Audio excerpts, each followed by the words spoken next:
Hello there. My name is Misho. I'm the ambassador from SIR Eta Alpha, Webster Vienna University, and welcome to my mini-series where I go and visit historical landmarks in Vienna and around Vienna and talk about them, their history, their locations, and etc. The goal of this mini-series isn't just to talk and discuss, it's also to encourage you to go check them out and explore and visit them. And for our first location, we picked something interesting in my opinion. We are at the town of Mödling. Mödling is located 30 minutes south from Vienna. You just need to take a train if you don't have a car. It's super easy. We are going to check out Castle Liechtenstein, which is very close from Mödling. This is where the state of Liechtenstein and their monarchy originates from. Well, behind me is the Castle Liechtenstein I was talking about. It was built in 1130 and it's still the property of Liechtenstein nobles. Historically, they were very close with Habsburgs and they would side with them in every major war. Back in the middle of medieval Europe, there was no unified Austria or Germany. There was Holy Roman Empire and they had Holy Roman Emperor, which was Habsburg. They were predominantly Catholic until 1517 where the Reformation started. And it plunged the Holy Roman Empire into a civil war, basically.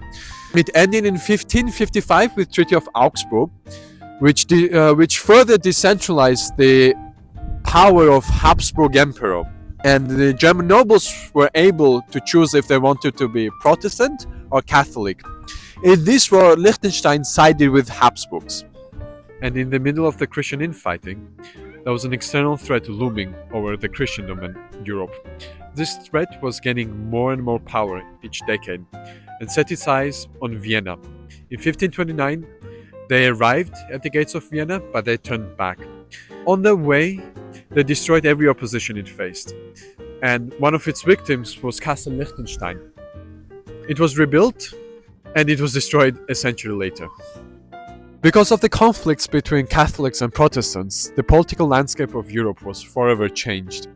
New alliances were created on the basis of Christian denominations, but even that would soon change with the arrival of Cardinal Richelieu. He would create the state interest, the concept, and moved away from religious dogmatism. He aligned French Catholic kingdom with Protestant Swedes and Protestant Germans, and most importantly, he had close ties with the threat that I was talking about, the Ottomans, which were Muslims. Ottomans in 17th century were at the peak of their power. They were controlling Caucasus, Balkans, North Africa, and Arab Peninsula. But they wanted to expand more. They wanted to conquer Europe.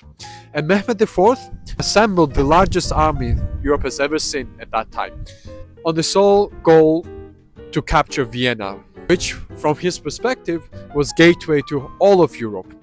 So he embarked on the conquest, and in 1683, he arrived at Mödling, killing almost all its inhabitants and destroyed Castle Liechtenstein. Then he went directly to Vienna. Behind me is English amphitheater, which was built in the 19th century when there was attempts to reconstruct the Castle Liechtenstein. Castle Liechtenstein was later reconstructed and turned into a museum in 19th century. You can visit it even today, and they give out student discounts. Big thanks to SIR Eta Alpha's PR officer, Saiora, for helping me out and filming everything. For the next episode, we're gonna follow Sultan's army on a different location. Goodbye for now.